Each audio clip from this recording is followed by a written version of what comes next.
Hey everyone, it's Michael Zapersky, and welcome back to another episode of the Consulting Success Podcast. Today, I'm joined by and very excited to have Gustavo Razzetti. Wonderful to have you with us today. Thank you, Michael. Very excited about the conversation. I'm looking Yes. forward to it. So, Gustavo, you're an author. We'll talk about your book. You're a speaker. You're also the CEO of Fearless Culture, where you help your clients develop purposeful cultures. Your clients include organizations like the American Medical Association, the Federal Aviation Administration, Continental, a whole bunch of others. And as part of your kind of previous life, which we'll touch on, you've worked with many brands of all different kind of shapes and sizes and so forth. Your work has also been featured in the New York Times, Forbes, BBC News, and then your book is called Remote Not Distant, Design a Company Culture that will help you thrive in a hybrid workplace. Is that all correct? That's all correct. Okay, all right, good. I want to make sure that we got started on the right foot there. So I like to start off kind of, more in your earlier years before you got to where you are today. And you have quite a history in advertising media before you started your current business, which we'll talk a lot more about. I'm wondering, when you look at the different agencies that you worked at and different media companies and so forth, do you feel that helped you as you now started your current kind of consulting business, where I know you have workshops and so forth, but what was the impact of that previous work experience on your business today and when you started that business? Yeah, absolutely. There are two aspects to it. One was what was the trigger? What triggered me to say, hey, now I'm going to go solo and start my own business? And the other is how was I able to leverage everything that I learned through my practice in a different discipline and put it into the service of my new business. So I worked for many years in marketing, advertising, and innovation. And one of the things that basically clients paid us for was to help them come up with new ideas. Mm-hmm. A marketing campaign, advertising campaign, or new products, new solutions. At some point, I realized that companies have much more ideas than they think they need, but what they lack is the right culture. So most of the ideas that companies have never see the light of day. They're dead before arrival, mm-hmm. because there's politics, before there's fear, because people don't want to fight battles in order to make things happen, and so on and so forth. So that was what triggered me to say, hey, well, let's focus on a different side, which is the culture aspect. That's how I decided to start my consulting firm like 5.5 years ago. Right. But to the other part of the question, what did I learn? I learned the things that I wanted to keep when I work in large firms, like consulting firms, which is the quality, the standards, being very aggressive, always making sure that large clients are looking for great ideas. But on the other hand, when you work in a large firm, you're forced, not forced, but you kind of to work with any client. And in my case, I decided from day one that I was going to be very chooseful about the type of clients that I want to work. I don't want to work with assholes.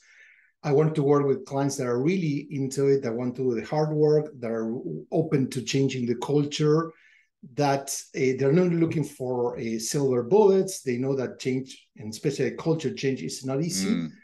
So those were some of the parameters are built. So I think that, as I always said, that everything we do in life, we can turn in something else later. So the more we do, the better prepared we are for whatever the future take us to. So in your answer right now just kind of hit on several of my follow-up questions or ones that I was planning on asking you about. So what I heard you say is that one of the reasons why you started your own consulting business and kind of getting into this new venture was because if you stayed inside of the corporate world or inside of a larger organization, you wouldn't have the ability to necessarily pick and choose which projects to work on. Was that something that was bubbling up inside of you for a long time, or was it just happened over a matter of months or a year? Kind of give us a sense of how long you had this idea of really starting your own thing in the more recent years.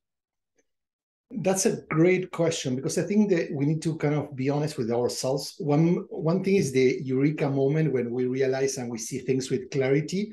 But I think the suffering, the moment that things start to bubble and prepare and turn into something different, usually it's a lot. So in my case, were many years, to be honest. It wasn't like 1 month I woke up and said, hey, I'm going to change the world, which I haven't, but you know the point.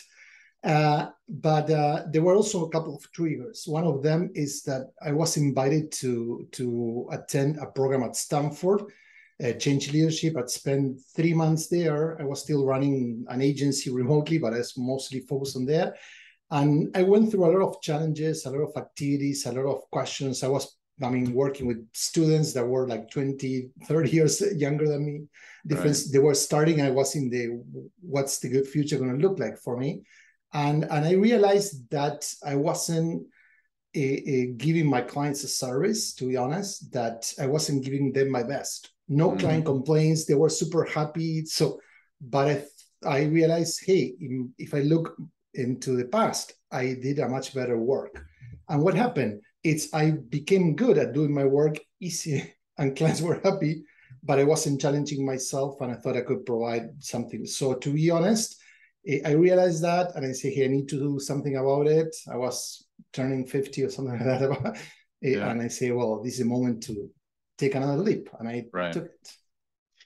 So then the second thing that you mentioned is that you set some clear kind of criteria that you would use to qualify and therefore accept or quote unquote kind of deny potential clients, right? That you didn't want to work with anybody. You want to work with a very specific select group of clients.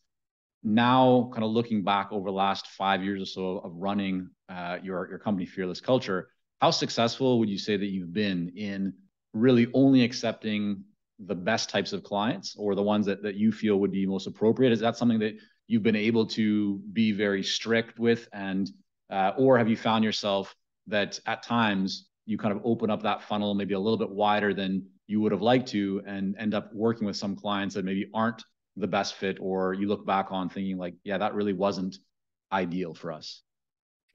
Good point. I mean, I wouldn't say that all the clients I work with were perfect, none are, but I was, and I am still very strict with that criteria. Yeah. So let me tell you a different side of the story, which is a few months ago, I was in California with a client and we're talking and say, well, you now have your book and you're doing great. You have lots of clients, blah, blah, blah. So looking at the result of 5 years of work with my team. And so we started talking about exactly this, how I'm very mindful about the types of clients I want to work. I say, well, now you have the luxury because you're doing great, so you can do it. And say, no, I did this since I started. And say, no, that cannot be. I say, yeah. So it was painful. So I said no to a lot of contracts and no to a lot of nice fees and opportunities. But in the end, it paid off. So if you're able to stick to your guns and be consistent, it pays off. I mean, yeah, there are moments that I was, oh man, I need money, or I was stuck, or I was afraid, and I tried to, but I say, you know what, you made already a choice, stick to it.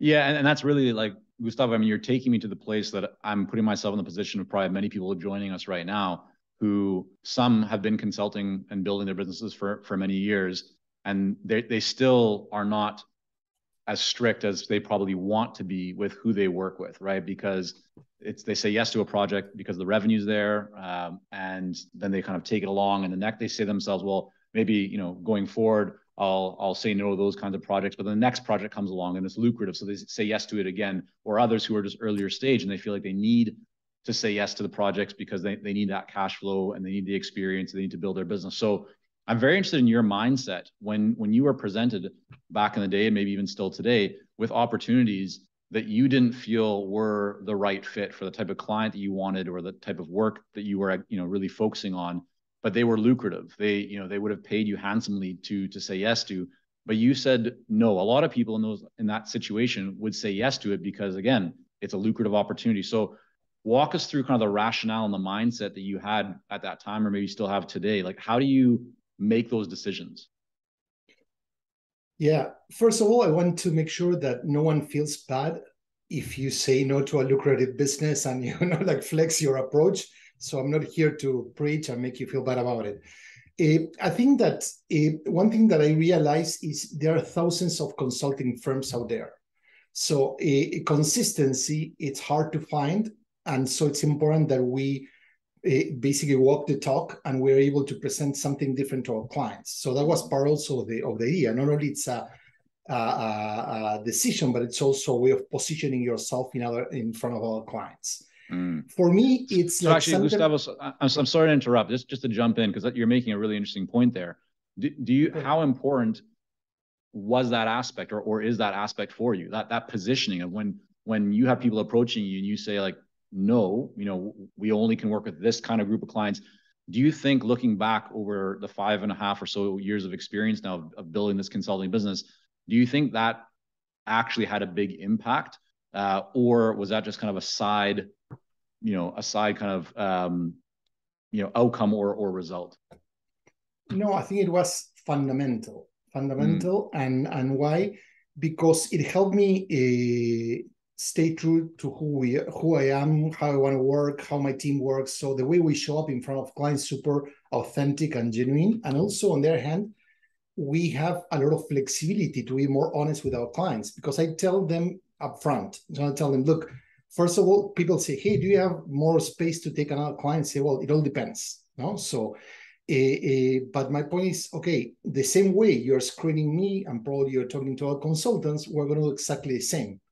So we want to have a conversation with you. Usually there's someone from HR reaching out and say, well, we want to talk to your CEO.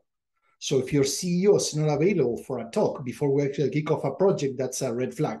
No? Is this so important that, no? The other thing that we ask people is, are you willing to basically put the effort? No?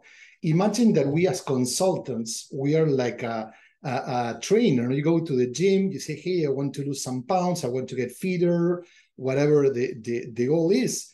And yeah, your trainer can define whatever activity, eating, like a diet, whatever they want to give you. But in the end, if you're not willing to put the effort yourself, then the consultant work goes nowhere. No, so I think that those are things that are important for me. I can tell you, because it's not easy. There were many moments I would say, "What the heck am I done?" But now, looking in retrospect, I think it was a great decision, and once again, it helped me. It made me actually, that we have this. Oh, when we're building our business, we sometimes have self-doubt because, hey, are we good enough? Are we better than the others? I know those kind of questions that we ask ourselves as humans. And in my case, it helped me get rid of those questions because I was consistent. So I didn't have that doubt because of sticking to my plan. And to wrap up and going to the next question, is like one thing you asked before. Why did it work? Because usually when it comes to making decisions, we define our criteria when we're confronted with our decision. By defining the type of clients I wanted to work with when I started, every time I faced a client, I was ready. So I didn't hesitate. I say, does this client follow in the criteria or does it not? So it was more like a yes or no.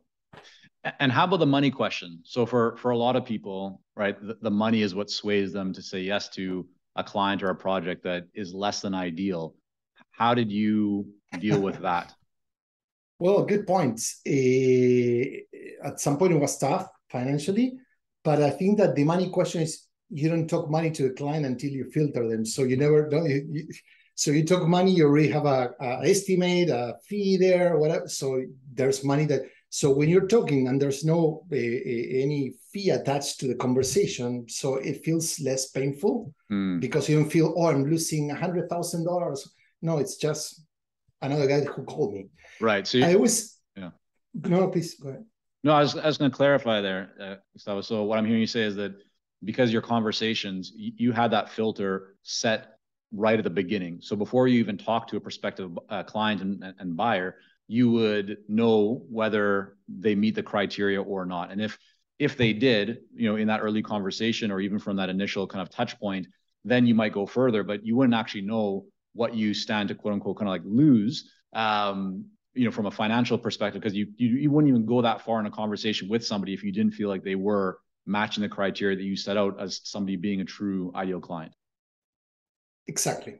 So in that sense, emotionally and psychologically, you don't feel, because when you write a proposal, you already think that you're going to win it. But when you never put an estimate to that proposal, there's no money that's lost. On the other hand, it's like time is limited. We can make more time, but you're going to work more. So the moment you get into a client, that's going to be a pain in the butt, and the client's going to steal time that you don't have, and it's going to make you feel unworthy or unhappy or whatever word comes to your mind.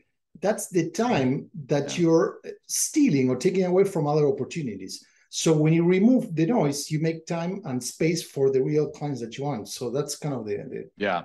No, I think that's a really great point. It's one that we've talked to many clients about as they really start kind of growing their businesses, that in almost every situation when you take on a client that deep down inside, like you had some hesitation, there's just that gut feeling that this is probably not the best scenario or setup. Anytime a consultant takes on that client, even though you might be making money, you almost always regret it, right? And you think to yourself, oh, the money's not even worth it at that point. So I think the point that you're making is such an important one, which is getting very clear about the criteria of what is the kind of client that you want, what kind of engagements do you want, and then using that as a filter early on. So shifting now to your business, when you opened the doors 5.5 years ago or so, I would imagine that with your track record and your career of working in many different organizations, and many that were kind of like agencies, or they had access to lots of different types of clients and vendors and partners and so forth, that you would have a network that you could kind of call upon to get the business started. And so I'm wondering, where did your first clients come from? Was it the result of your network, or what do you get, or what do you do to get in the first few clients into the new business? Excellent. I hope it was, but it wasn't. Okay, good. Yes, tell me. Yeah, interesting. No, and I was like, oh, this is going to be kind of easy, two things. First, like people, they judge you by what they know about you, and many people work with me in one space, And now I shift to culture, which is a different discipline, different animal. You need to talk to different people. So most of my relationships were on the marketing side of companies. This is more HR, CEOs and stuff. But also people get to, oh, you're very good at this. They don't immediately think that you can also be very good at something else. It's like you only have one talent and that's it. So that was but still, I have other relationships that weren't necessarily clients that helped me get into other people.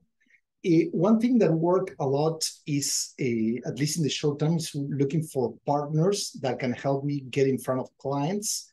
I started doing some open workshops. Now I do very few workshops, let's say, for free. Those were more like a taster, inviting some clients to experience a 1 hour workshop. Gustavo, sorry to interrupt, but just to confirm or kind of clarify, when you say partners, can you describe what kind of partner was that? Who, give us a sense of, and a bit more detail. Yeah, absolutely. Yeah, there were other people that were on the same. For example, there was an innovation firm that their business was about selling solutions. They didn't care about culture, but they saw, hey, if I present notions about culture, it's going to be like added value to my clients. Right. And that's where we ended doing some stuff. So that was a nice way to get in front of clients. The other area in which I continue to invest a lot of time and pay off, but once again, in the long run, was writing. So I said, rather than I'm not good at knocking doors, calls and that stuff.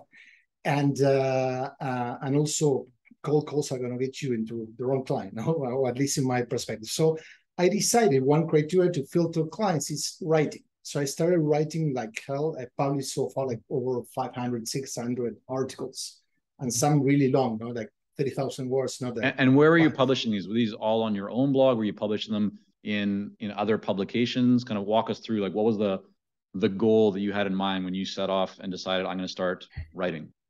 Yeah, I started publishing in my own blog, and then I moved into Medium when Medium started being a thing. I was actually making a lot of money in Medium at some point, and they changed their model. I got pissed off and stopped writing in Medium.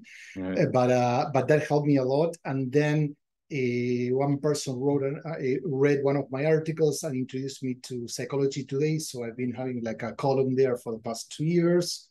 And then I started getting people like wanted to republish some of my articles with some tweaks, and so I started doing that. So once again, consistency. For me, that's what pays off. Now, when you stick to something and you do it, people say, you publish, you hit the publish bottom, and then probably 500 people read it, or 100, and then at some point you get into the thousands and the 100,000s, and then you start paying for that stuff because people are getting what you do. No? So right.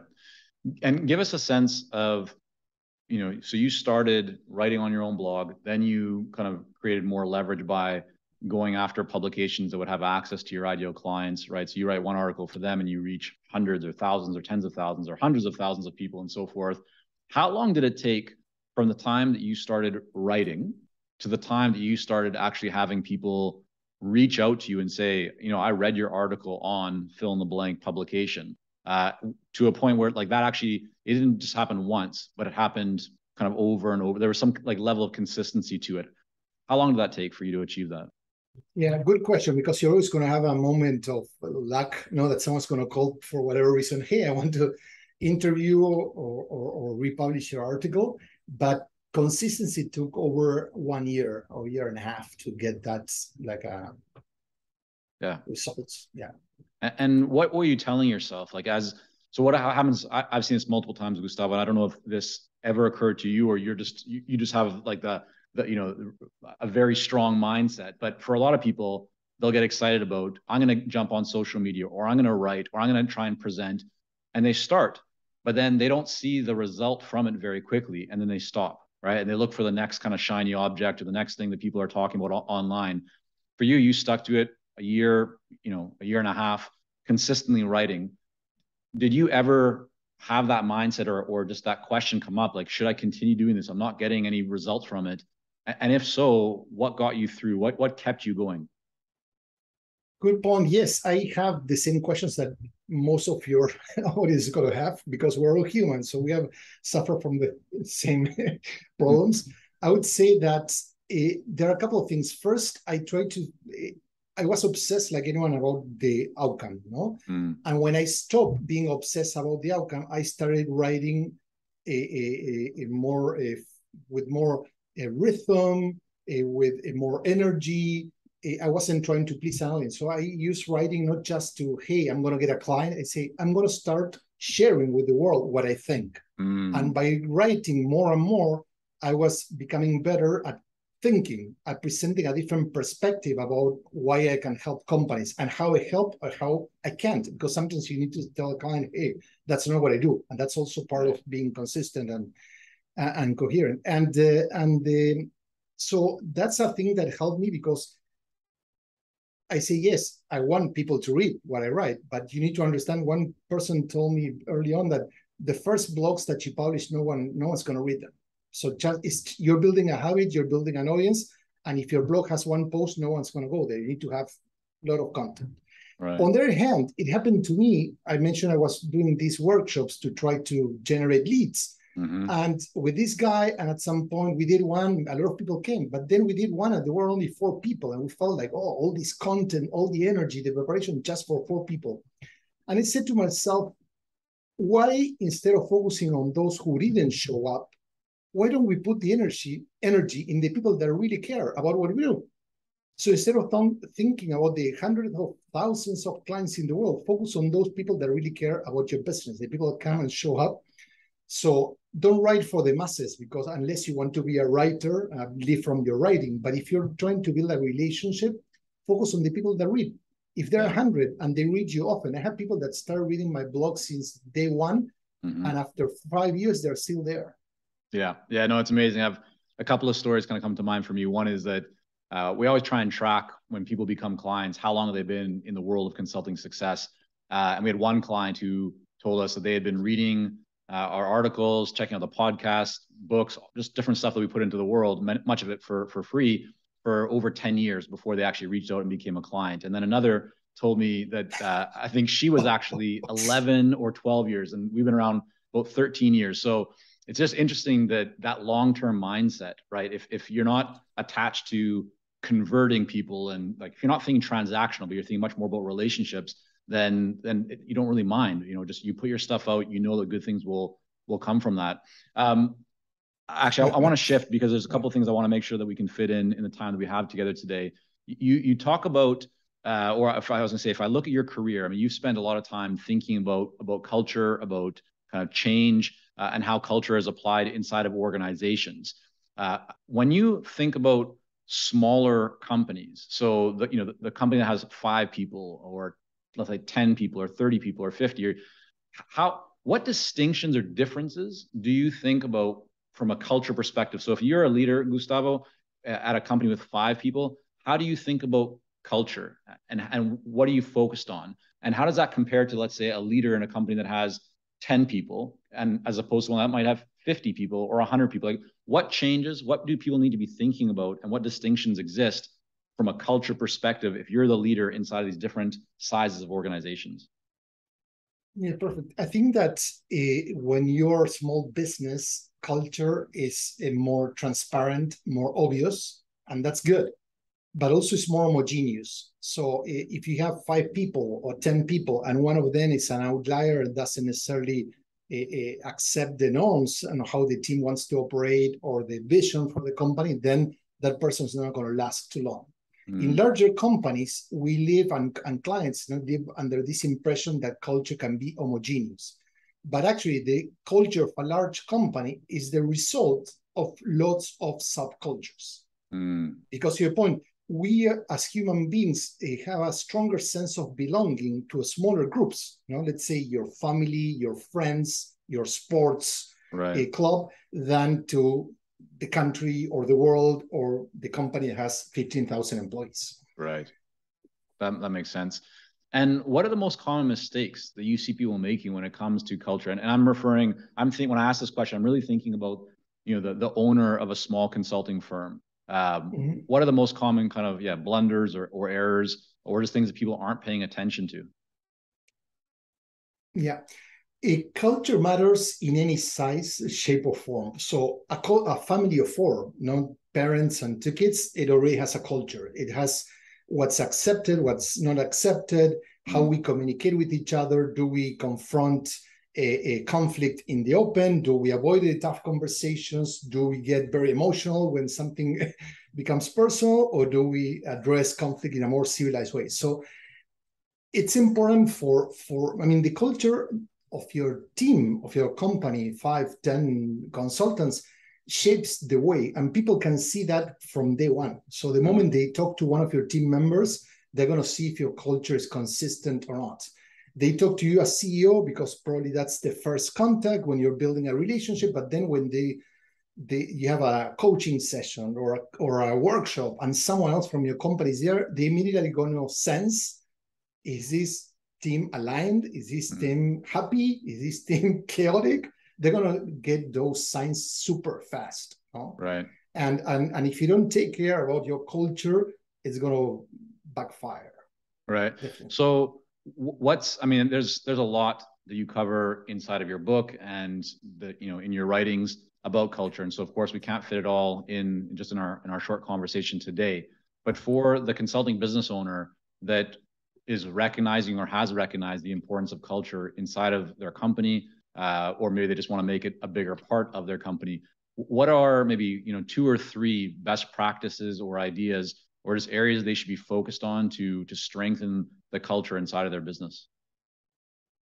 Yeah, I think one thing that's very, very important is the alignment between what we say and what we do.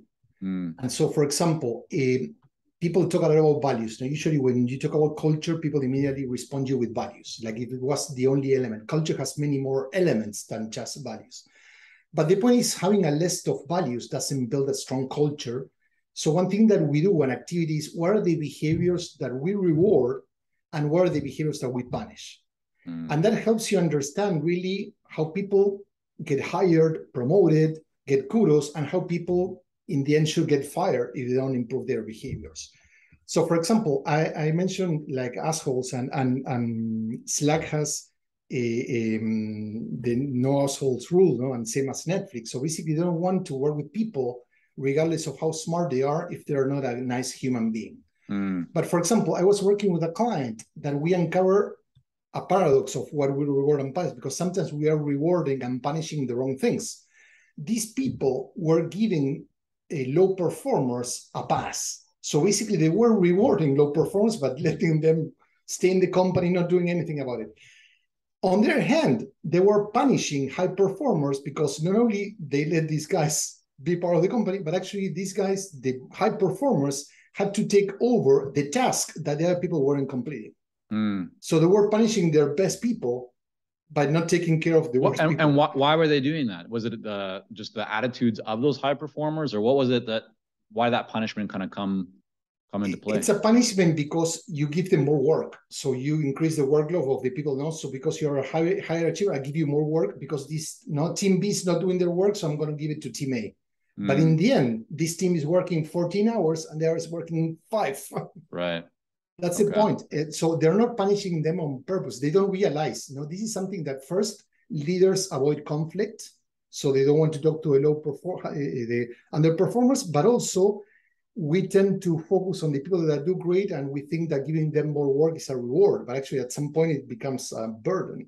Right. Yeah. So I'd love to transition now, and kind of on the same line. We're talking about culture, and one thing that we've all been going through over the last several years is this kind of transition to the hybrid workplace. And that's really what your new book is about, right? Remote, not distant. I'm wondering when we explore culture and we've just kind of scratched the surface on a couple of things here. What are the big differences, if any, that a consulting business owner needs to keep in mind?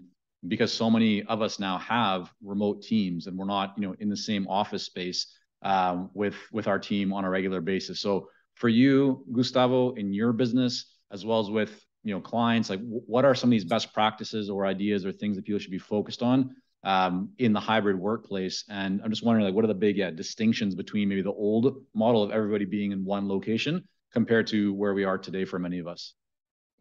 That's a good point there when you said all in the one location, because what the pandemic caused at first was we moved from being all in the office to being everyone working mostly from home. Yeah. Now people have the choice to work remotely, which doesn't necessarily mean from home. It could be from a co-working space, could be from my family member's house, could be from a coffee store, shop, whatever, and then went to work in the office. So I think that first people gained a flexibility during the pandemic that they don't want to let go. So now people want to design their work day around their life and not the other way around. And this is really critical, because if we fight back that, we're only wasting time and learning part of the learning curve, because this is not going to go away. People are fighting for this. There are many companies that we see that they are offering flexibility, and not just from location, but flexibility in terms of schedule, how we work, and anything in between. So that's a benefit that people already have acquired, and they're not going to let go of it.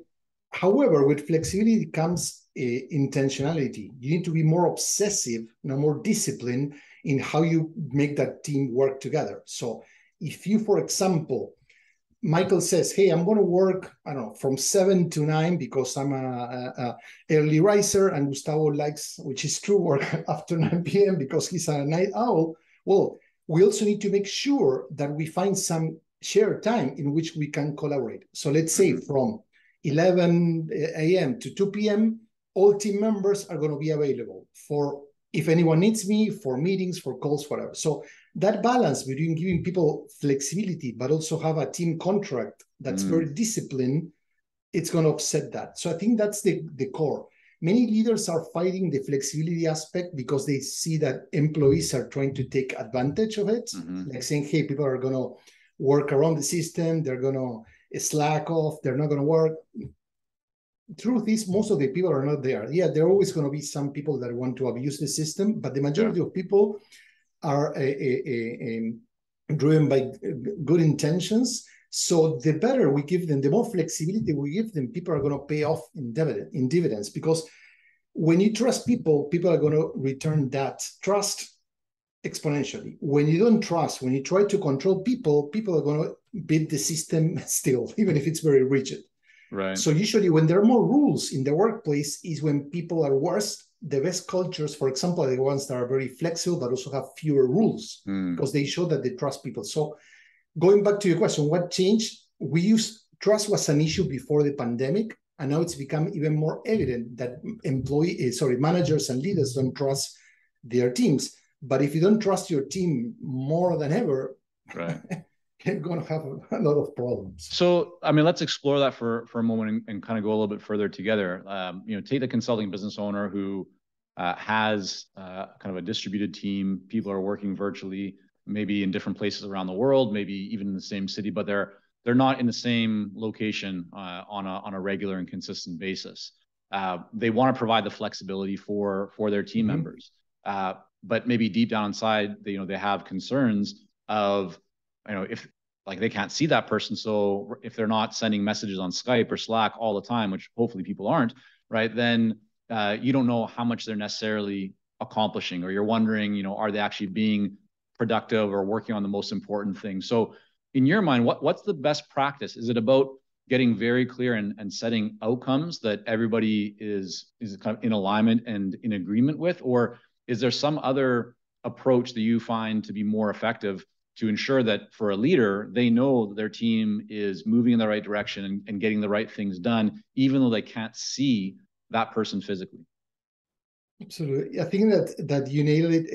It's about having clear outcomes. So when you agree on the outcomes, so I always said with the freedom comes accountability. So I'm going to give you freedom. You can work whatever, but by Friday, we need to have this part ready. So don't wait until the end of a 6-month project to check in with your team what's going on. No, but you don't need to check on them daily. And that's the thing, that's the huge difference. We jump from total, I don't know what's going on, to total control. None works. I think that in most consulting firms, you have more than one people involved per project, so that there's not just the leader or the owner of the shop, but also peer-to-peer accountability. If I'm taking care of one part of the project, you're taking care of another. At some point, Michael and Gustavo need to touch base to see how each is doing. Yeah. I think that's the most important thing. It's clear communication. I think also discuss with the team. So I think that don't try to figure out I was talking to a large, no names mentioned, large retailer from Minneapolis today. And one of the things that they're struggling with and they're working on is changing the leader's mindset. So leaders don't need to have all the solutions. This workplace, the hybrid environment, is new for everyone. So accept that you don't have the answers and involve your team and tell them, be honest. Hey guys, I want to trust you. I want to give you flexibility, but hey, I need you to deliver the goods. So I don't want to be controlling, but I want to realize 3 months from now that you're way behind. So how can we do it? So invite them to, and people are going to come with it, because at the point it's at stake, they don't want to lose flexibility. So you offer them, give me some way of keeping you accountable. Let's do it. Right. You can also need to have, having either daily or weekly one-on-ones with your team, not to check, hey, how are you doing? But basically, what's going on? Are you stuck? Are you having any problems? Do you need my help? Do you need resources? So, no, boom. Yeah, and you have that meeting on the calendar, and if there's nothing to discuss, say, hey, nothing to discuss, no update, perfect, see you tomorrow or next week.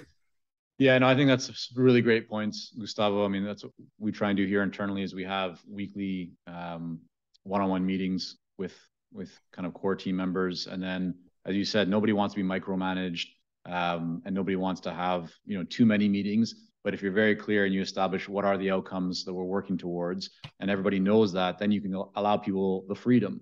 And as long as they're getting those things done, right, then you don't need to be worried about how they're necessarily getting done, as long as the outcome is being achieved, and it's the one that you both agreed on. So that's fantastic. Before we wrap up, and I want to make sure people can learn more about your new book and your work, and kind of find out everything that you have going on. I'd like to know, so you run your business, which you're very successful at. You have your book. What are kind of one or two things that you do on a regular basis, Gustavo, that you feel are really key to your performance and to your ability to make progress, and to have energy when you show up, and to really just achieve the success that you have? Any habits or just things that you're doing on a regular basis that you feel are key? Yeah, I'm very intentional about how we design my week, my work week. Tell me about that. To make sure, I always said, either you manage your time or someone's going to manage or steal it for you. Or So I protect my morning every Monday. I never have meetings. Doesn't matter who called me. from 7 to 11 or 11:30, that's writing time. That's the moment I use, because usually I jot some outlines during the weekend, but then I start my Monday writing, and there's no interruption, no emails. I don't check anything else than that. The same way, Friday PM, unless I have a large workshop with a client, I always block all my afternoon, and that's winding down time. So I can choose to work, I can choose to go somewhere else, so I can choose to organize, wrap up whatever needs to happen next week. So that's kind of very important. The other thing it has helped me a lot is using Calendly for scheduling. Sure. Not only the back and forth is really unproductive, but also I define the different types of engagements. If they're going to be a 5, 15, 20 minutes. So not only I'm showing the other person how much, where I'm available, but also I'm giving them like, okay, for me, this is a 15-minute meeting, no more. So no, can we have an hour? If you don't set boundaries, people are going to book long meetings because that's the default. Yeah. But also having like blocks in between, so I never have back-to-backs. I always have cushions in between meetings if some meeting goes longer, but also I want to switch, like grab a coffee, and take notes from the meeting that just ended before I jump into the next one. So I think that the design is basically the most important thing that I can share as a tip. And then the consistency, as I mentioned earlier, I have a plan and say, well, every week I'm going to do this, I'm going to do that. And I do it. Sometimes I fail because I'm not perfect, but I stick to my plan most of the weeks. And if not, when I don't hit myself. Sometimes I don't have anything to say. I cannot write. I'm in a block. And I learned to say, okay, I need to give myself some permission to, hey, today I skip my weekly routine, and the world's not going to collapse. So the world collapses when you start giving away your routine every day, and you create a routine of not showing up. But not showing up once is not. So also be tender to yourself. Don't hit yourself too hard. Huh? And then finally, if in the last 6 months or so, if you were to recommend a book, it could be fiction or nonfiction, something that you read or listened to, could be completely out of the realm of business, but just anything that you've enjoyed. What comes to mind for you? I like Think Again by Adam Grant. I think I read, probably a little bit over that, but still, it's one of my most recent books there somewhere. Why would you say it's one of your favorites? Just focus on that one. I think because it's business or not, I don't know. It has a little bit of business, but for me, it's because about thinking. I think that we talk a lot about people having to think, but we don't think a lot about how we think. Yeah. And we're so busy jumping from one thing to another. I think that we lost the art of thinking, to be honest. Now people are just doing stuff. No one is, if you see most decisions that leaders make on a daily basis, say, why did they do? Then you realize what's going on, because people don't stop to think. They don't basically make that space. They're not. That's a really, I think that's a very good point. And I have a very similar schedule to you in that my Mondays and Fridays are different than, for me, core days of kind of quote unquote work are Tuesday, Wednesday, Thursday, but Mondays and Fridays tend to be days more for strategy, for planning, for thinking. And I'm a big believer in just carving that time out, especially if you're in a role where you are leading people and you need to make important decisions. That having that time to be thoughtful is so critical. So that's a great recommendation. We'll have that linked up in the show notes. And then finally, Gustavo, I want to make sure that people can learn more about you, your work, your book. Where's the one place that we should send them? Yeah, I always said LinkedIn is easier because there are not other Gustavo Razzetti. So if you spell my name correctly with 2 Z's and 2 T's, then you're going to find me. And if not, you can go to our company website, which is fearlessculture.design, and you're going to find us. There we go. Well, Gustavo, newsletter, all the stuff. Yeah, we'll have that linked up as well. Thank you so much for coming on here, and I appreciate you sharing your experience and just kind of talking through this today. So thanks for coming on. Absolutely. Thank you for the invitation. I really enjoyed the call, and it went super fast.